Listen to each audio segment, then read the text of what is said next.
I learned that you could take your earbuds and put them on the Mac. There's a magnet on top that, like, if you have to go and leave to go to the bathroom, you take your earbuds off and you put them on the Mac, and they stay. It's amazing. Welcome to Macpreneur, the show for seasoned solopreneurs looking to streamline their business on a Mac. Unlock the secrets to saving time and money with your host and technology mentor, Damien Schroers. Hello. Today I have the pleasure to introduce Jen Rulon. Jen is a 15-time Ironman triathlete and 20-year triathlon coach. She empowers women through transformative one-on-one and empower group coaching. Holding a master's in kinesiology, she's shared her expertise on TEDx, Triathlete Magazine, and Runner's World, and authored the book Self-Motivation Strategies for Women. Known for her resilience, Jen competed in 2017 Ironman World Championship in Kona. Today, she helps women facing life transitions like menopause or rediscovering purpose by embracing fitness, mindset, and personal growth. Jen's coaching blends grit, passion, and empowerment, supporting women on their journey to lasting strength and self-discovery. Jen, welcome to the show. Thanks for having me, Damien. That's a great introduction. I might have to steal that from you. Well, thank you for being on the show. So let's dive right into which Mac do you use now to run your coaching business? I have a MacBook Air. Now, I had a MacBook Pro. I still have the MacBook Pro, but it died on me when I was in Costa Rica. I live in Costa Rica, so it absolutely died on me. And it was the big one. It was the big MacBook Pro. And I had to go up to something called PriceSmart, which is very much like a Costco in the States.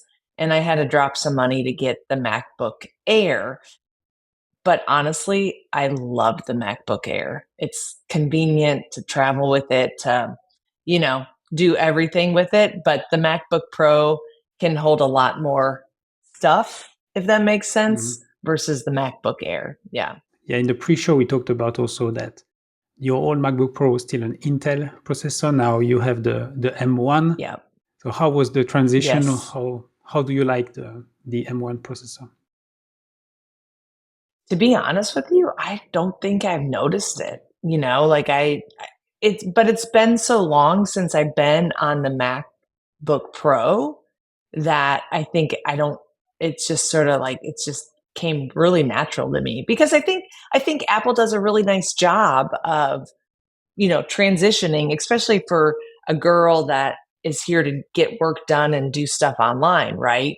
I don't see the major differences that maybe a tech person would understand. Very good. And so before the MacBook Pro, what did you have? When did you get your first Mac actually? Ooh, I got the desktop.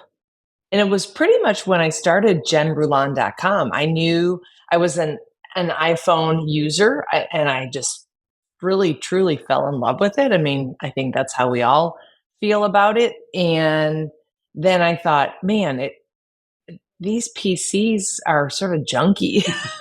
and then I went to the Apple store because I had a friend that worked there in San Antonio, Texas. And I got the first desktop, and I used it for the business expense.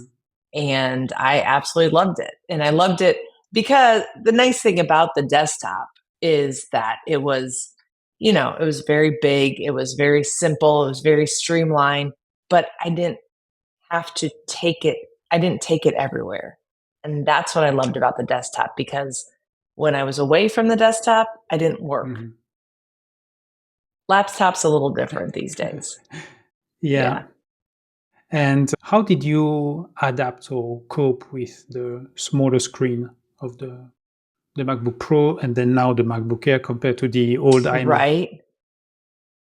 Well, I use lots of glasses now, being 53 years old, right? And you know what? I refuse to increase the font right now. Like, I'm like, no, I'm not doing the font. I'm not increasing that. Even on my phone, I refuse to do that. But you're right. I mean, it went from the desktop to the Pro to the Air.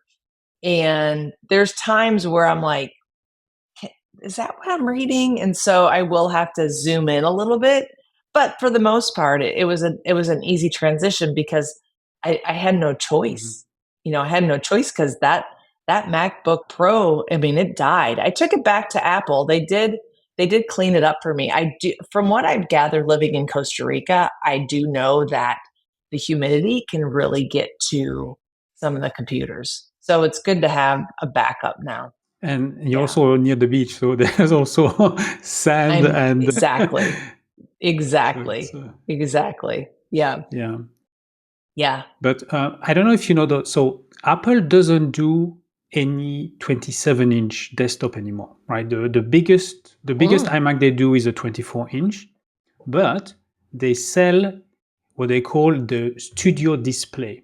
It's a 27-inch screen, almost identical to the old iMac screen, which you can pair with the Mac Mini, the Mac Studio, but also all the MacBooks.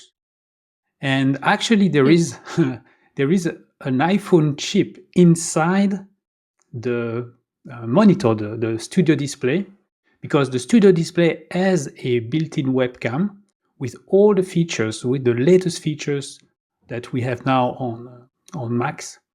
And so that could be an option, right? You could have a 27-inch screen that you just plug to Mhm. your MacBook Air when you are at your desk. And when Ah. you need to move away, there's just one cable to remove. And also, you can charge the MacBook Air from the Studio Display. Oh, that's And at the nice. back of it, you have a bunch of ports. So you can even have peripherals that you keep only attached to the screen, like a backup disk or stuff like that. And yeah, so that could be an option. There are cheaper options in terms of monitors, but I think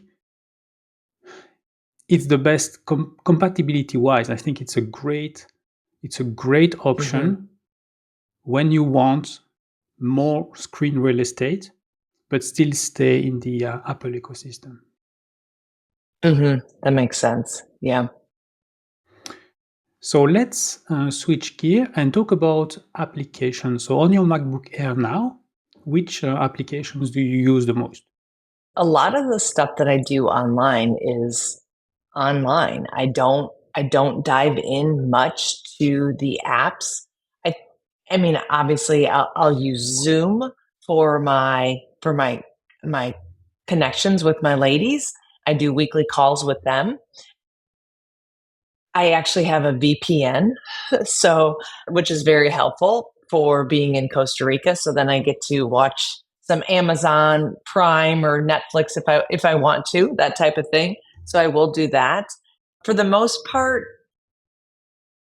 I'm trying to think when I do video editing, I do it all on my phone. I do. Or like the video editing, or I'll make a video on my phone and I'll maybe, do the airdrop on my computer and I'll put it on Canva. So it's online. Mhm, So for the most part, I don't do a lot of the apps. mhm, I do use, what is it called? Fathom, mhm. but I don't think that's an AI little note taker, which is fantastic with my clients, but I believe that's mostly online as well. So, Yeah, so yeah. there's a local app, there's a Fathom app that runs on the Mac continuously. You gave it most probably access to a calendar, so it knows when you have Zoom meetings. And then what is nice with Fathom, because I'm using it as well from time to time, is that it Sure. will pop up in the top right corner a few minutes before the meeting, and Yes, yes. actually starting the Zoom session is very quick. You click on a button and yeah, so there is a local component, there is a Mac app component, which lives most of the time in the menu bar at the top. But Mhm. then Fathom is actually recording the Zoom session, and the recording is online.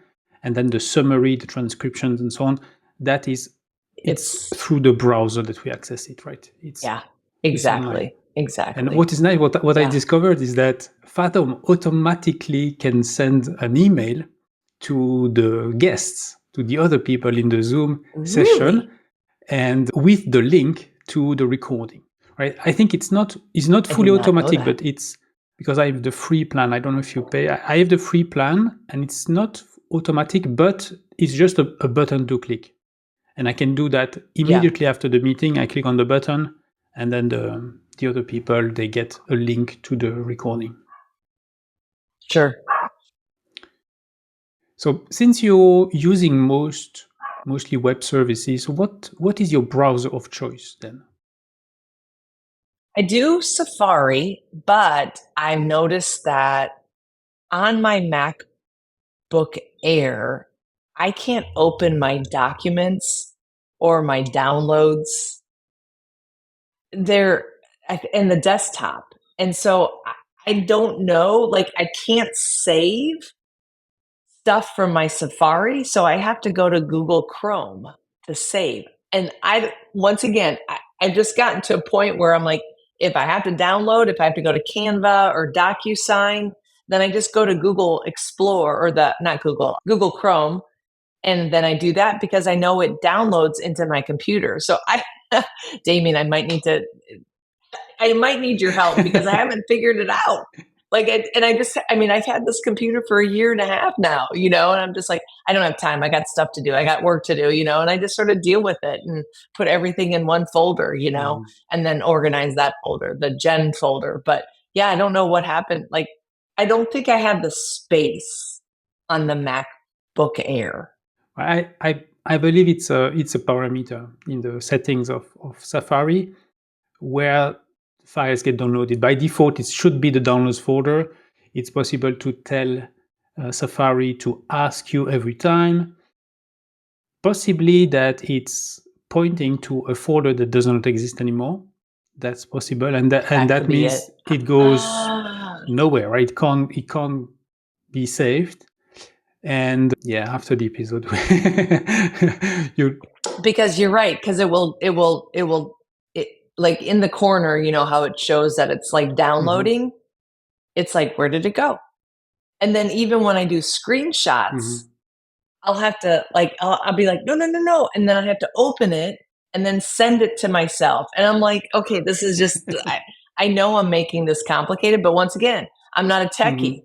And so I've just dealt with it and just like, it's fine. I'll figure it out. So Damien, I might have to contact you off camera. Yes. And you're right. Now that I think about it, you're right. The download folder isn't available. The desktop folder isn't available, and the document folder isn't available. Like, you can't open it. It says not accessible or something like that. Yeah. So the next segment, your aha moment, a tip or trick that you discovered recently on your Mac. Yeah. I was on TikTok, because that's like, Instagram and TikTok has been my choice for social media as of recently. And TikTok has been blowing up. It's been fantastic. But I learned that you could take your earbuds and put them on the Mac. There's a magnet on top that, like, if you have to go and leave to go to the bathroom, you take your earbuds off and you put them on the Mac, and they stay. It's amazing. Yeah, that's a neat trick. Because so for me, it's either they are in my ears or they are in the AirPods case. In the case. As soon as I put them somewhere else, for sure I'm going to lose them. Right. Yeah, but there's been times where I'm going from podcast to podcast, or a client call, podcast client call. And if I have to go and go do something, I'd rather just put the earbuds out, because they've been in my ear for, 2-3 hours, and I just pop them up, and then it's time to charge. It would be nice if they charged at that time too on that magnet strip. Maybe that's the next thing, Apple. Start charging the earbuds on that magnet strip. Yeah, that would be cool. Yeah. So we're almost at the end of the show. And if you were in charge of the Mac division at Apple, what would be your first priority? What would you ask your team to do? I mean, I'm not sponsored by Apple, or Mac, but they do a great job for the people like me, first of all. So I got to give them props for that. And if they want to, send me a new MacBook, that's great. But I feel like a lot of the apps that I use are a little bit harder to use on MacBooks. Like, I'm going to say it, Word, Excel. So I usually will go to Google Docs to do all of that stuff, which in reality, it's a little bit easier, And I understand Apple's got their own version. I'm just so used to the other version of doing the from Microsoft Word, that type of thing. It would be nice if there's if I could, maybe it's just because I haven't educated myself on the Apple on the Mac, like documents numbers, and stuff like that. pages. It's probably that. So like, how can my team educate those people that are so used to the Word and Excel spreadsheets like Microsoft? How can we educate to make it easier and quicker and easier to mesh through, the web or through each computer, Yeah, it's a completely different paradigm. So pages, numbers, keynote, interface is different. It's a little bit like in the sense that in the Office suite, Excel, Word, and PowerPoint, the interface looks the same. It's just the color that changes. For page, numbers, and keynote is the same, but it's a totally different kind of user interface compared to the Office suite. The issue that we have now with those tools is to be able to share documents or to collaborate with others. They need to have an Apple device. They need to have an Apple account because it's through iCloud that everything syncs and so on. So yeah, that would be one of my thing, or on my wish list, is that they would be able to do more cross-platform sharing, which is why I think you are using Google Docs, Google Sheets, because it's much, much easier to collaborate with people all around the world. Agreed. They just need a browser and that's it. Technically, it's possible as well to edit a Keynote document or Pages document via a browser, via the web version of iCloud. But again, people need to know that they need to have they still need to have an Apple account, even if it's a free one. And it's not as user friendly as using a desktop application. Correct. It's a lot easier for me to share. Like I do a lot of writing for magazines or different mediums. And so it's a lot easier for me to share what I want to share with my marketing people to send to them. So then I just send them a link and not send them the whole thing and the font's all messed up and everything. So it's a lot easier for me to send a Google document versus a Word or a Pages, because not everybody has those two. Very good. So thank you very much, Jen. Where can people find you online? Of course, you could go to my website, jenrulon.com. It is nice and fresh for the 2025 season, and it was way overdue. You could also go to Instagram, Coach Jen Rulon, Rulon. And then I am on TikTok. You could go to Coach Jen Rulon as there. I'm also on Facebook, but definitely not as active. So, well, thank you, Jen. It was really nice to discover how you use your Mac. Yeah, Thank you, Damien. I appreciate it. My pleasure. So, if like Jen, you would like to share how you're using your Mac to run your solopreneur business, it's simple. Just visit macpreneur.com/apply. If you are already on Podmatch, just click on the button and you will land on the show profile. Otherwise, fill the application form and I will get back to you within a few days. Once again, it's macpreneur.com/apply. In the comments below, please share your main takeaway from this episode. And if not done yet, please subscribe to my channel so you will get more helpful tips on how to run your business on your Mac. And until next time, I'm Damien Strauss, wishing you a great day. Thank you for watching the Macpreneur podcast. If you've enjoyed the show, please leave a comment and share it with a friend right now.